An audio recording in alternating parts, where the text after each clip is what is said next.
ఇంకోటి చెప్పడం ఈ కళ్యాణం మన వాటి కోసం ఎదుర్కొంటే టాయిలెట్ చేసాము. లోక బాంధవుడు. గౌతమ బుద్ధుడి జీవితంలో పౌర్ణమికి ఒక ప్రత్యేకత. బుద్ధుడి జన్మం, జ్ఞానోదయం, మహాపరినిర్వాణం ఆ రోజులే జరిగాయి. 3 సందర్భాల్లో కలిసి బుద్ధ జయంతి, వైశాఖ పౌర్ణమి పేరుతో వేడుకలు చేసుకోవటం సాంప్రదాయం. కపిలవస్తు గణరాజ సిద్ధోతుడికి మహామాయకు 563లో సిద్ధార్థుడు జన్మించాడు. పురిట్లో మరణించిన పినతల్లి ప్రజాపతి దగ్గర పెరిగాడు. యశోదరకు వివాహమైంది. రాహులుడు జన్మించాడు. 29వ ఏట సిద్ధార్థుడు మనుషుల దుఃఖానికి కారణమయ్యాడు. కనుక్కోవటానికి సన్యాసం స్వీకరించాడు. దేశ సంచారం, యోగుల్ని, ఋషుల్ని దర్శించి జ్ఞాన యోగ తపో మార్గాలు నేర్చుకొని సాధన చేశాడు. నిరాహారంగా ఉండి ధ్యానంలో నిమగ్నమవటంలో సిద్ధార్థుడు ఎముకల గూడులా తయారయ్యాడు.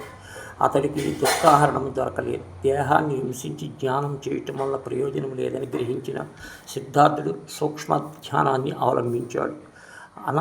అనాపాన సతి ఎటువంటి ఒత్తిడి లేని సహజ ఉచ్ఛ్వాస నిశ్వాసలకు విధానం. గైలో దాన్ని సాధన చేసి దుఃఖహేతువుడు అన్నాడు. లోకంలో దుఃఖముంది, కారణముంది, విముక్తి మార్గం ఉంది. అష్టాంగ మార్గం 4 సత్యాలను గ్రహించి నివారించుకోవాలి. బుద్ధుడి అన్వేషణ.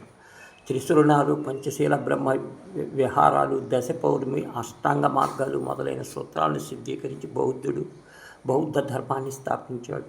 శాంతి, అహింస, కరుణ, ప్రేమ, క్షేమ, మైత్రి మొదలైనవి ఉంటాయి. బుద్ధుడు వాటి గురించి భిక్ష సంఘాల ద్వారా భాషపై పాడి ప్రచారం చేశాడు. ధార్మిక ప్రవచనాలతో దేశాల్లో ఖ్యాతిగాంచాడు.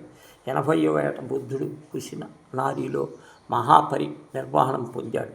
అప్పటి వరకు మౌఖికంగా ఉన్న బుద్ధుడి బోధనలు 1వ శతాబ్దంలో త్రిపిటకాలు పాళీ భాషలో గ్రంథస్థం. మొదటి వినయ ప్రకటనలో బౌద్ధ భిక్షవులు ప్రవర్తన నియమావళి ఉంటుంది. బుద్ధుడి సిద్ధాంతాలు, ఉపదేశాలు, ఆయన చెప్పిన కథలు, ధర్మపదం ఉన్న సుత్త పిటకాన్ని ముఖ్యమైన భావిస్తారు. అభిధమ్మ పీఠక, అబుద్ధి బోధన, తాత్విక విశ్లేషణ, మొదలి కొత్త తిస్స రాసిన కథాతో ఉంటాయి. జయంతి రోజున ఉపాసకులు వివరాలకు వెళతారు.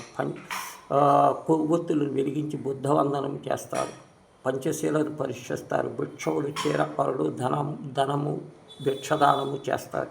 ఆ రోజు నేల మీద కూర్చోవటం, నేల మీద నిద్రపోవటం, ఇటువంటి రోజుల్లో నిరాడంబరంగా ఉండటం బౌద్ధ సాంప్రదాయ లోకంలో ధర్మము మానవ శ్రేయస్సు కోసమే పుట్టింది, లోక కళ్యాణం కోసమే పాటుపడుతుంది. అటువంటి సదాశయంతో బౌద్ధ ధర్మం కూడా నేటి ప్రపంచవ్యాప్తంగా హరివిల్లుతుంది.